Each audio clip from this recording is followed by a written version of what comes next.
Welcome to another edition of Bet with Bobano, Monday, August the 5th, a brand new week. Ian Cameron with you. Connor Mack will be in the house and joining me momentarily as well. We're here for the Monday MLB card primarily, although I'm going to give you a few opinions on the men's basketball quarterfinals at the Summer Olympics in Paris. I do have a few bets going for that tomorrow, so I'll mention some of that later.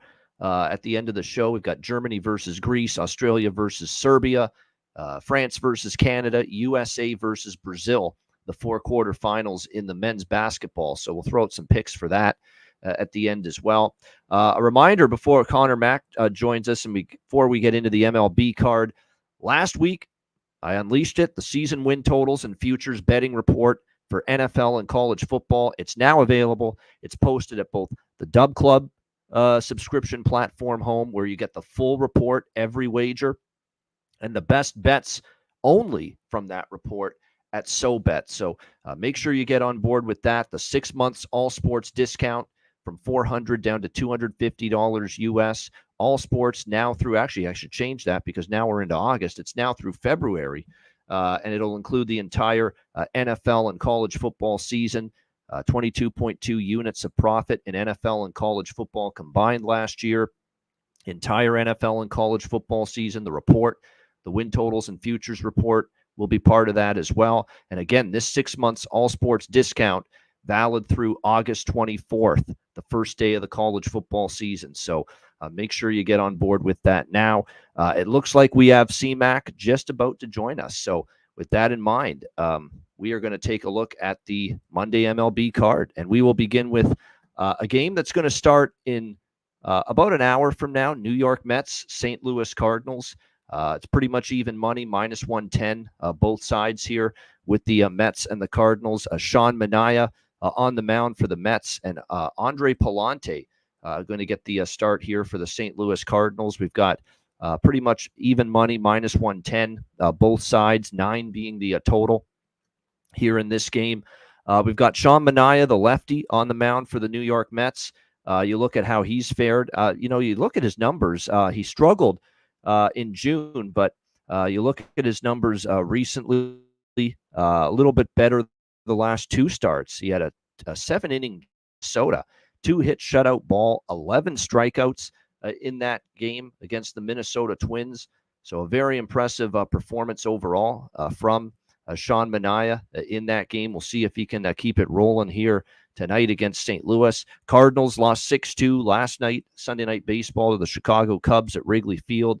They end up losing 3 out of 4 games in that series. And now they have to travel back home to Busch Stadium for the start of this series, and you're playing at 5:15 p.m. Eastern time. I actually think from a situational perspective, it's not the worst idea to take a look at the New York Mets here. I get it. The Mets are coming to St. Louis from the West Coast. They played the Angels yesterday. But I think still they get a little more time to get it into town. St. Louis having to play the Sunday nighter. And I'm not a big fan of Pallante. They haven't been winning with Pallante on the mound either. 0-3, the Cardinals in his last 3 starts. He hasn't been that bad, but he's still given up 8 runs in his last 17 innings of work. He's never faced the Mets before. We'll see what Manaea can do here against the Cardinals. It's worth noting he faced St. Louis back in May, 3 runs allowed in 6 innings, and the Mets won that game 4-3. So a small bet for me on the Mets here, minus 110 at this price. They do have a slightly better record than the Cardinals, and fading the team that played Sunday Night Baseball, especially when they have to travel, is always something I'm a little bit interested in for sure. We'll wait for CMAC to get on screen before we throw it to him. But Mets for me, small bet there as far as that game goes. Next up here, we've got, as we continue along with the Monday slate, Arizona, Cleveland. A little interleague action here. Zach Gallen for the Diamondbacks, Logan Allen on the mound for the Cleveland Guardians. Arizona minus 120 road favorites, 8.5 being the total in this game. I actually like the over here with the Diamondbacks and the Guardians. Arizona's starting to hit the ball pretty good the last little bit. A lot of teams are. It's been a lot of overs in Major League Baseball the last few days. But you look at Arizona, they've definitely been hitting the ball well. 5-1 in their last 6 games. And other than getting shut down by Pittsburgh in the middle game of their series in a 4-2 loss on Saturday, other than that, Arizona scored 6 yesterday against the Pirates. And that was with Paul Skeens on the mound, by the way. They scored 9 Friday night against Pittsburgh. They put up a whopping 31 runs in their series against Washington last week. So this is an offense rolling right now for the Arizona Diamondbacks. And I'm not the biggest fan of Logan Allen. I think you can hit this guy. I think you can have some success against him. You look at this Diamondbacks team, too. They're crushing left-handed pitching the last 10 games. 330 average against lefties for Arizona. So this should be a good matchup for them. I like Zach Gallen, but I don't like him as much on the road. We've talked about this, it seems like, for years with Gallen, where he's tremendous at Chase Field, and you get him outside of Arizona, he's a lot more hittable. So it wouldn't surprise me to see the Cleveland bats have some success. So this total opened 8, got bumped up to 8.5, and I do agree with that move. I like over here with the Diamondbacks and the Guardians. C-Mac is with us. What's up, my friend? Yo. I'm good. How are you? Very good. What do you think here, Arizona, Cleveland? Yeah, it looks like there's going to be some rain, but I think the game's going to go. I'm not a huge Logan Allen fan myself. His record doesn't show what he really is. The ERA at 5.5. Yeah, the D-backs have just been able to score runs, and I think they could get to him, in this one. So I took their team total first 5 over 2.5. I got plus 105. And you mentioned Gallen. What do we get from him on the road? Classic guy. We'll get to a couple later on in the show. Just a little bit different on the road, even though he can throw a gem. Guardians playing all right baseball, losing a little bit lately. We knew they'd come back here to the means. But both these teams I'd look at, you mentioned the D-backs, really all year long they had that bad lull like a month and a half ago against lefties, but right back hitting them well. So not only the full game, I don't mind that. That's what I had here as well. But I took the D-backs team total first 5. Yeah, I would agree with that. I think the D-backs team total, definitely something that by the way, I just noticed on the Olympics, wow, he did it. There's this men's pole vaulter from Sweden, Duplantis is his last name. He just got the world record for men's pole vault. Unbelievable. Like that, this fucking bar is really high. Like it's really, really up there. And he just got it. He just got the world record. So, wow, pretty cool. And the place is going nuts. So, there you go. A little history going on in the Summer Olympics right now as we do this show. All right, next up, we've got the Reds and the Mets. It looks like Nick Martinez on the mound here for the Cincinnati Reds, and it looks like Roderi Munoz here for Miami. We've got Cincinnati minus 135, road favorites, 8.5 the total here in this game. Geez, this is a very interesting one because you look at the my Cincinnati Reds, and you never know what you're going to get from this lineup one game to the next. They can erupt for 6 or 7 and get shut out the next day. It's kind of been their season offensively for the most part. Miami, I'll give them credit. They split 4 games with Atlanta, winning the last 2 games. Roderi Munoz is not someone I've been all that impressed with until his last start. He did pitch better, 2 runs, 4 hits, 5 innings. Pitched very well in that game against Tampa Bay. Marlins won that game 6-2. I don't really have a strong opinion here on this one. It's probably a pass for me. Don't want to lay this price on the road with Cincinnati. Look, Miami's a team in spots. I've taken them at plus money, and they've come through for me as of late. But coming off a big win against Atlanta, not getting as good of a price at home, even though their home record's been better than it's been on the road this year, Miami. I don't know if I'm going to back them here with Munoz. He's not someone I'm overly impressed with. So it's a pass for me. Connor, what do you think here? Marlins, Reds. Yeah, off the big one, I kind of hate that, against the Braves, but they're the only play here, and it's not moving in the favor. This opened right around 110 or so, and it's moved to plus 125. But this is the classic shit spot for the Reds. Favorites here on the road where they don't get it done, and I just don't know what lineup shows up. I think you touched on that a second ago. Man, it's just tough for me to trust. I think this is a play on the Marlins. But after the Braves win, and these 2 pitchers, both guys I've never wanted to back at all. Martinez has been okay, but he's just come in, throws a few innings. Even in starts, he's only go 3 or 4. I mean, Munoz has gotten racked a few, but he's been serviceable in a few other starts. He is at home. But I think this is Marlins or pass in this game. Yeah, I would agree. I'm not ready to lay anything with Cincinnati on the road. That's definitely something I agree with you on with this game. All right, San Francisco and Washington. Logan Webb, Patrick Corbin, the pitchers on the mound here. We've got the Giants minus 160 to minus 170 road favorites. 9 is the total in this game. It looks like wind is moderate here in this game, but it's 94 Fahrenheit tonight in Washington. So you talk about a hot very, very humid night. It's going to be that way in the nation's capital. Great performance by Logan Webb. More than great. Absolutely phenomenal. A complete game shutout. 5 hits allowed against the Oakland Athletics. 1-0 win in his last start in San Francisco, where for the most part he's pitched well. But this is another guy, kind of has a little Zach Gallen in him, where great numbers in San Francisco in the Bay Area. The road ERA spikes all the way up to 4.3. So he hasn't been that same pitcher, Logan Webb, away from home. So that does concern me a little bit here, taking on the Washington Nationals, who just beat Milwaukee. You talk about another team coming back down to earth a little bit, the Milwaukee Brewers, as Washington goes there and takes 2 of 3 from them. Meanwhile, on the flip side, so I don't know what we're going to get from Webb. I'm always a little more leery of backing him on the road as opposed to at home. Meanwhile, you know what I think about Patrick Corbin. I think he's not that good.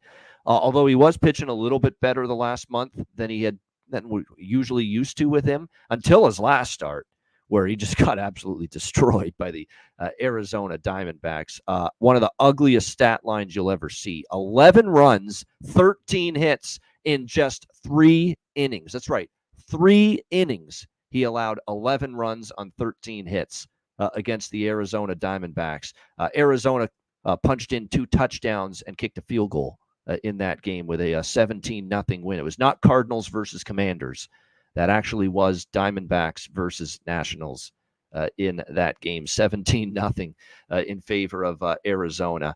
I like the over a little bit here. Maybe, as Benjamin in our chat says, Giants team total to be a little bit safer because they might do more of the scoring against Corbin and the Nats. But I think I like what I'm seeing out of the Nationals lineup the last few games. They're hitting. They're getting some hits and with runners in scoring position, which you want to see. So for me, the over is the choice here with the Giants and the Nats. C-Mac, what do you think here? San Fran and Washington. Yeah, maybe this game does get over. I think I'm going to stay off it, though, in the end. Logan Webb off to just an unreal start, at home against Oakland, and Corbin just got lit the F up. I think he could pitch a little bit better in this one. This first side team totals 1.5, it's minus 130. Logan Webb, just not the guy. Came here last year, July 22nd, gave up 6 runs in an inning at third.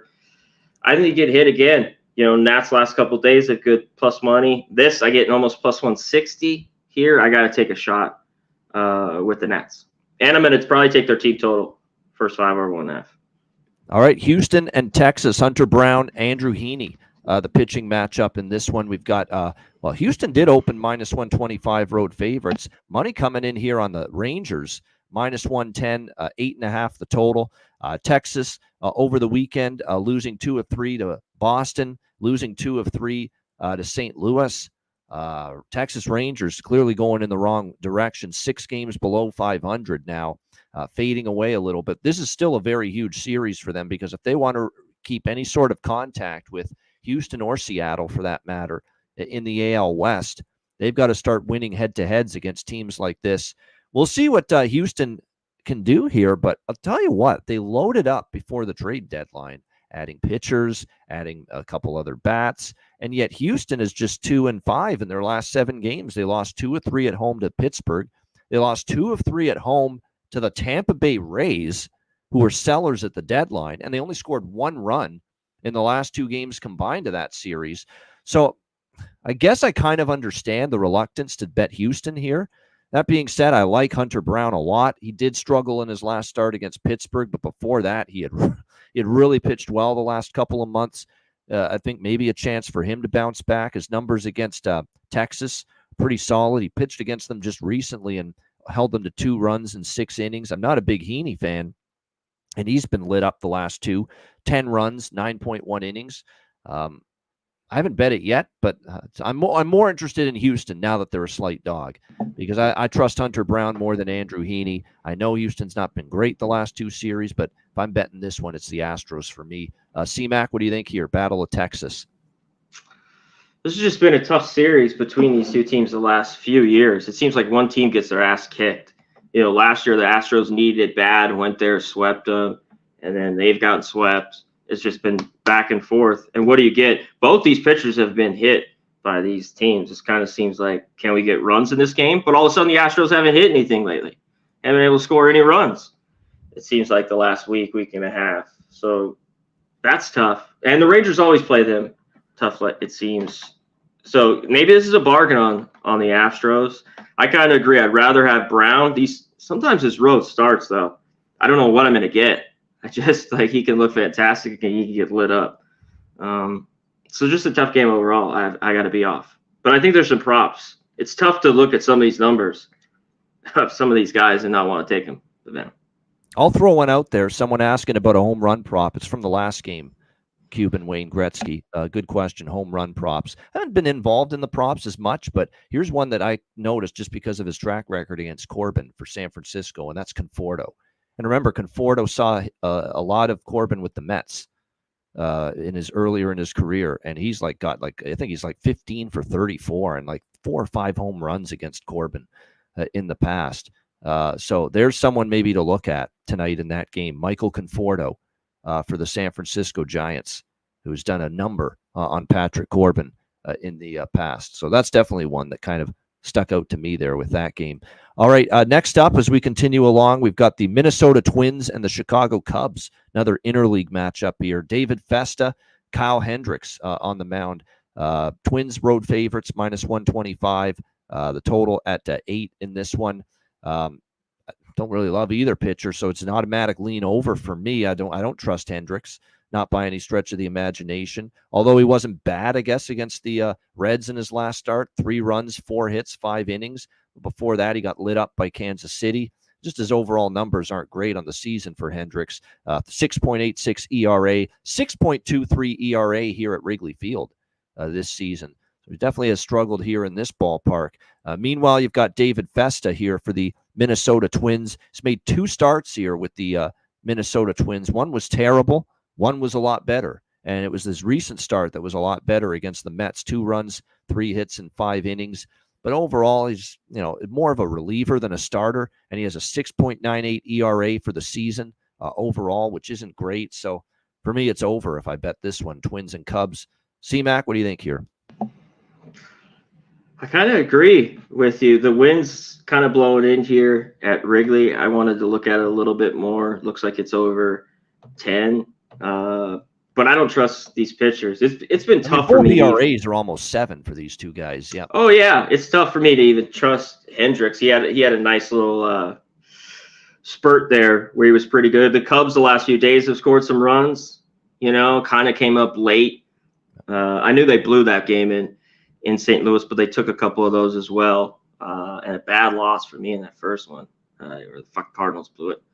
That's a whole nother day. That's just a bitter gambler here. What up, Goldju? Good to see you, Timothy. So yeah, I kind of like the Cubs.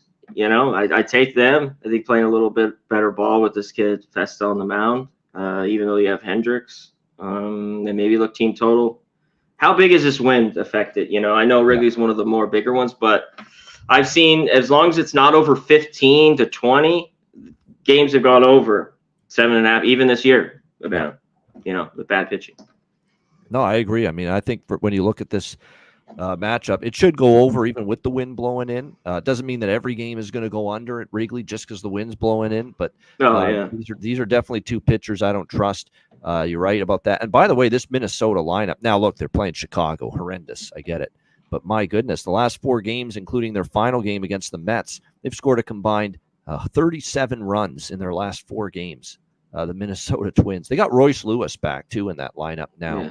And, boy, what a difference he makes. Well, they didn't score 2 runs the 2 games before that against the Mets. Yeah. And they scored 1, those 2. Sean Manaea shut them down. Yeah, then they blown up the last 4 days. But that's baseball.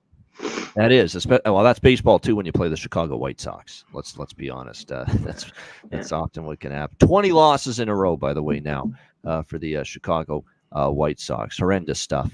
All right, next up, we've got the Boston Red Sox and the Kansas City Royals. James Paxton, Brady Singer on the mound here. We've got Singer and the Royals minus 130, home favorites 10 being the total here in this one. Paxton struggled in his last start against Seattle, 6 runs, 4.1 innings. How will he fare here against the Royals? A Royals team that not bad against lefties their last 10, 250 average, 5.2 runs per game. Boston in their last 10 games against righties like Brady Singer, 326 batting average, crushing it against righties. We'll see what Singer can do. The problem is Singer's been in good form. He really has. Now, White Sox in his last start, you take that with a grain of salt. In fact, 2 of those starts were against the White Sox, but he did shut out the Cubs in 7 innings. He gave up just 1 run in Colorado. His one start that I guess you could say he struggled was against this Boston team at Fenway. Singer gave up 4 runs, 8 hits, 2.2 innings. So that's the issue, right?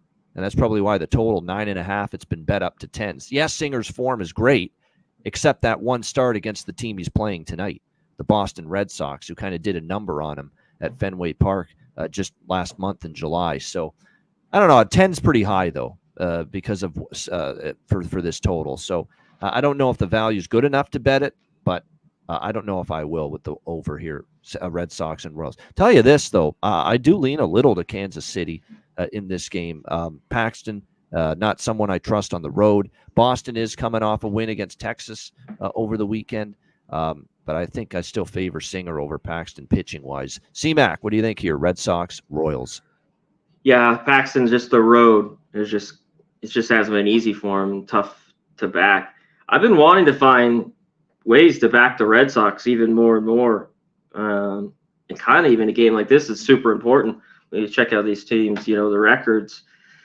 Brady Singer, though, he's been great at home. And he's just been excellent. In all these starts, even dating back the last couple of years against the Red Sox, we're all in Boston. I don't think he's had one at home.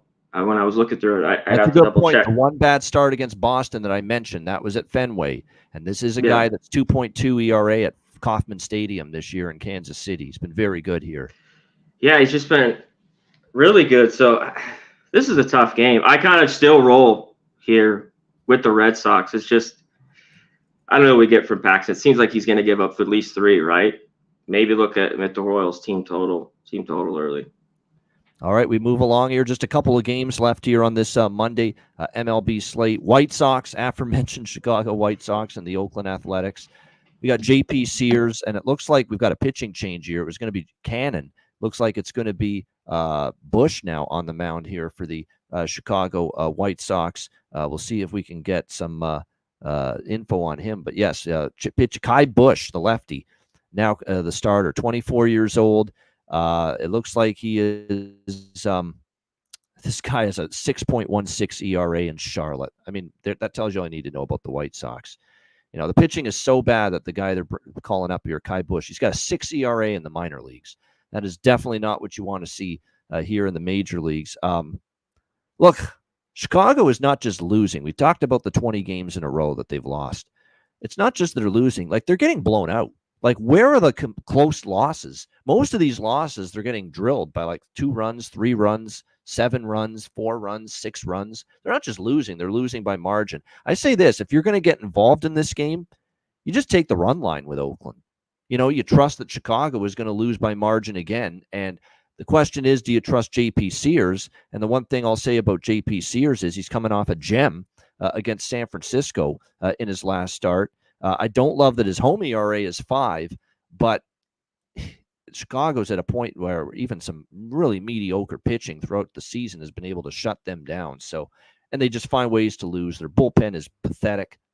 So even if this game is close, Oakland can blow it open late against a horrendous bullpen. So I don't know if I'll bet it, because you're talking about minus 190 with Oakland now, a favorite of that magnitude, the A's of all teams against this Chicago White Sox team. But I would say if you're going to fade the White Sox, just lay the 1.5, because so many of their losses have been by 2 runs or more. C-Mac, what do you think here? I know. Like this line though is crazy. There because all this whole losing streak, there's not really been a time I want to back the White Sox. But I think this first five would be the best bit of this money right here. I know it's crazy to say, like, and I haven't even looked their way. It seems like the last 2 weeks. But JP Sears, can they get a few? Bush has not been good in those few AAA starts, but in AA he was solid. And one thing though, it drives me nuts. I don't know what we get is he walks a ton, um, and I haven't seen him pitch too much. Just from his minor league numbers.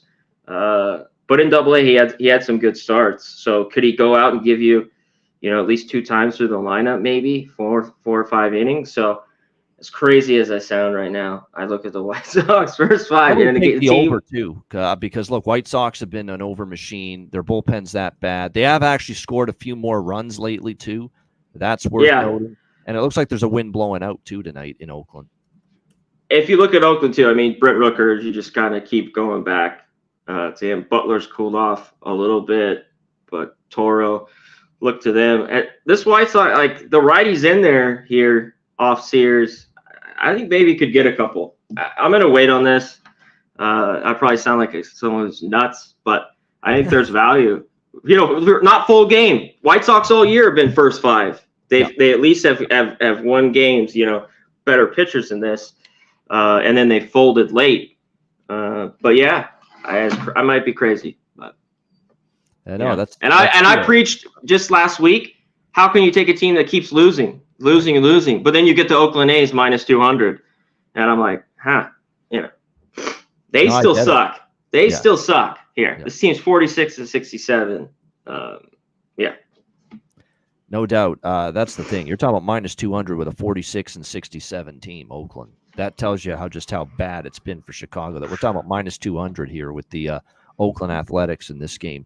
All right, Phillies and Dodgers. This is the final game of the Monday night slate. Could be one of the best games on the card. Could this be a NLCS preview? It could be. There's no doubt. There's the potential they both get there. Phillies and Dodgers. We've got Nola, N-O-L-A, Nola. Aaron Nola for the Phillies. Tyler Glasnow for the Dodgers. Dodgers minus 130, road favorites. 7.5 the total in this game. Aaron Nola for the Phillies. Not bad against the Yankees in his last start. 2 runs against a Yankees team that's been hitting the ball a little bit better lately. And in the past, we've seen a lot of home road split with Nola. Nola very good at home, maybe not nearly as good on the road. Not this year, though. His road numbers have been very good as well, 3.47 road ERA. So he's pitched pretty well on the road for the most part. Meanwhile, you got Glasnow for the Dodgers coming off that stunning game against San Diego where the Dodgers were up 5-0. They got him 5 runs. And actually, it wasn't Glasnow. Glasnow pitched good, 7 innings, 3 runs. He had the lead when he left the game. But then, of course, Blake Trinan, Vesia, and that Dodgers bullpen couldn't hold it. And the Padres with that incredible comeback against the Dodgers. I think that was the Friday night game or last week when they played in San Diego. So we'll see how they fare here, the Dodgers. They had 2 of 3. They took 2 of 3, I should say, from Oakland over the weekend. There's still work to do for the Dodgers in the division. The Padres have been on fire since the All-Star break. And it's only a 4.5 game gap now between them for first in the NL West. There's been a lot of injuries, too, for the Dodgers. Let's not forget that. Mookie Betts is on the IL.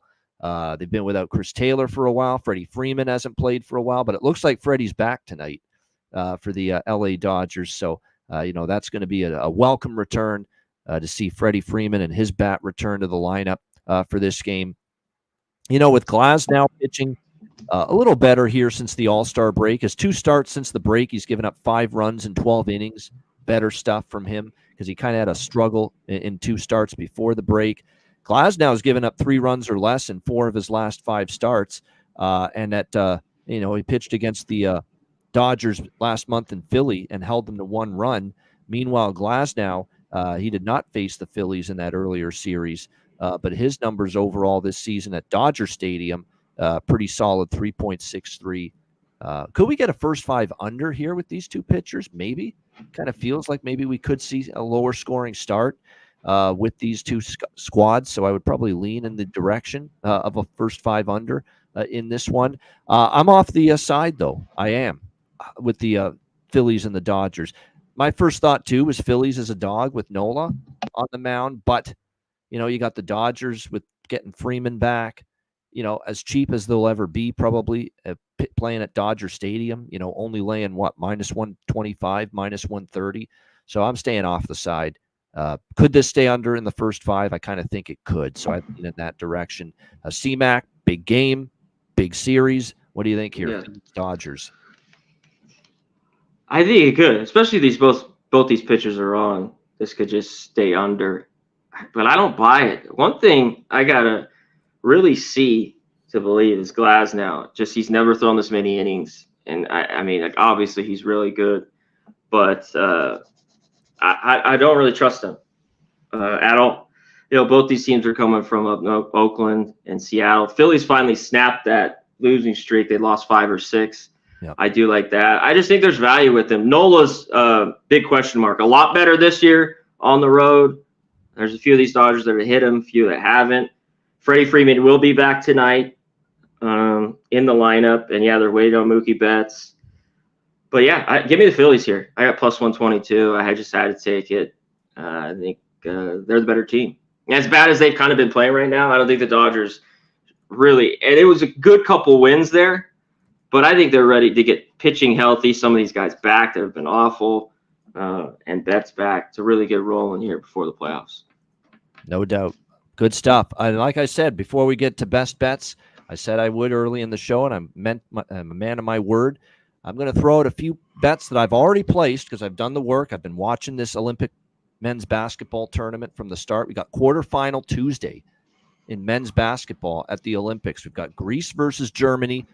We've got Australia versus Serbia. Hello, mate. Yeah, Australia versus Serbia. Canada versus France. And then USA versus Brazil. Those are your 4 men's basketball quarterfinals at the Olympics tomorrow. We'll start with Greece and Germany. Germany wins. Don't know about laying 8. You do have Giannis Antetokounmpo on the other side. And you got a lot of good 3-point shooters on that Greece team. And that Nick Kalathis, the point guard, played in college basketball a long time ago. And briefly in the NBA. So you could be looking at Greece, maybe covering that number, since they've been competitive in a lot of the games, but I don't think they beat Germany. So what I would do is I'd isolate Germany as a parlay leg. Germany money line, put it in a 2-team parlay. And I do have a 2-team parlay in mind to use Germany with. I think they win. I'm not as certain about them covering the 8 as a favorite, but I certainly do think they win that game and advance past the Greeks in that one. As far as the next game, Australia-Serbia, the second quarterfinal.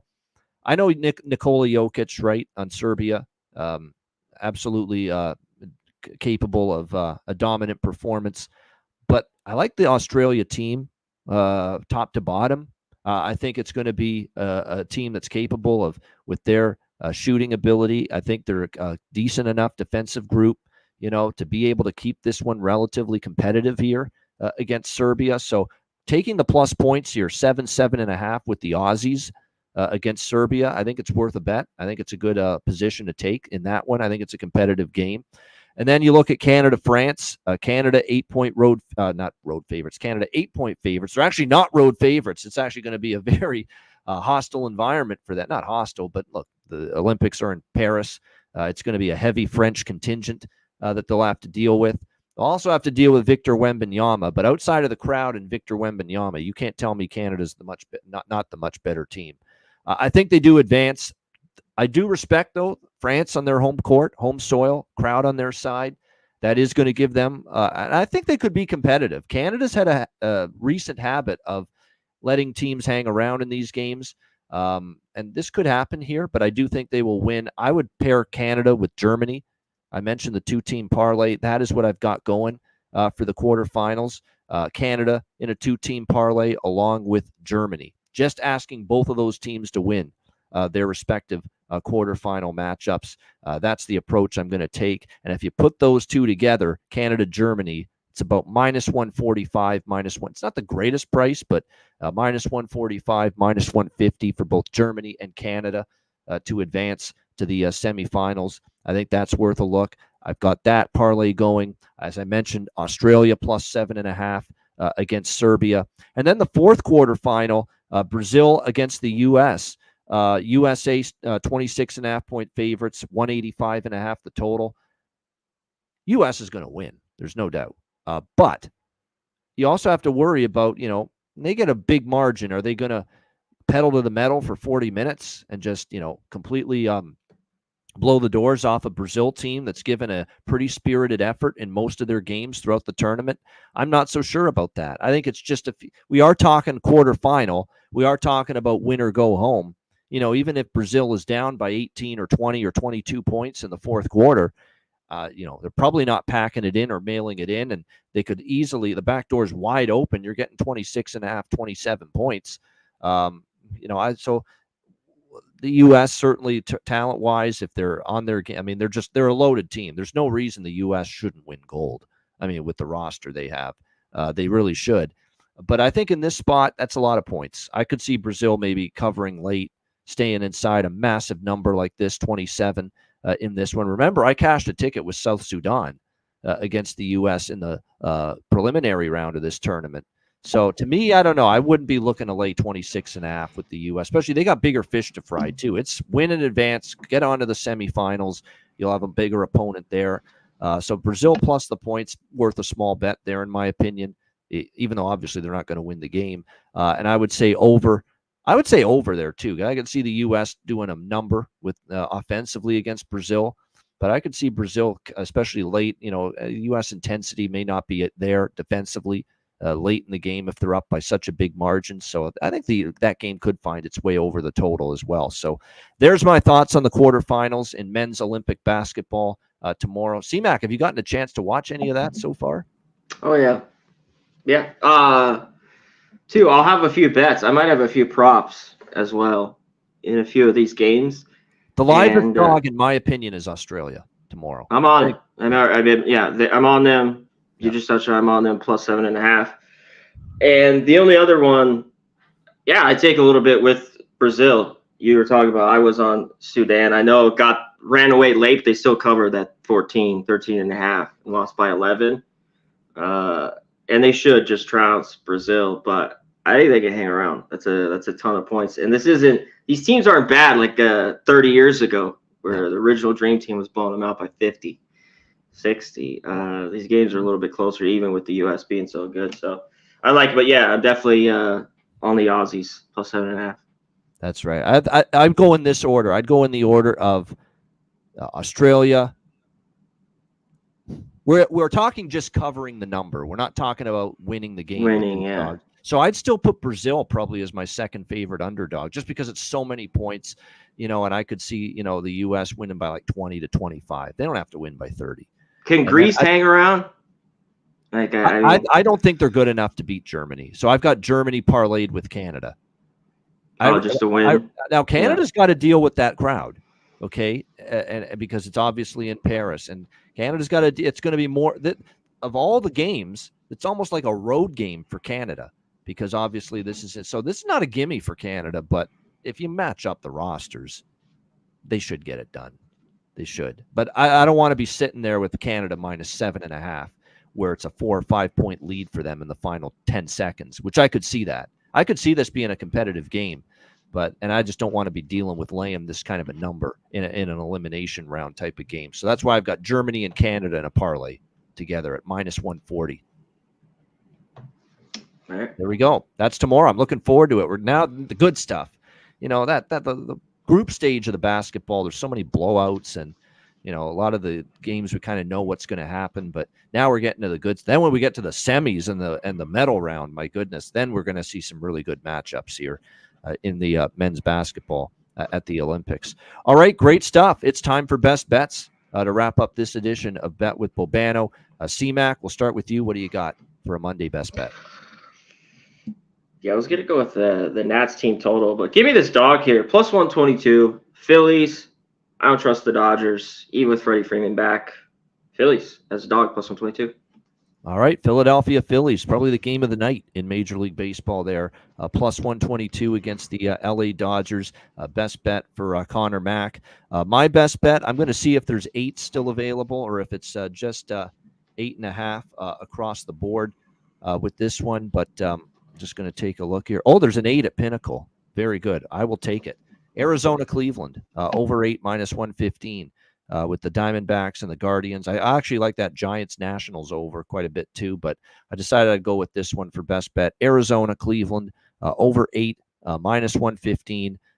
Gallen on the road, not as good as Gallen at home.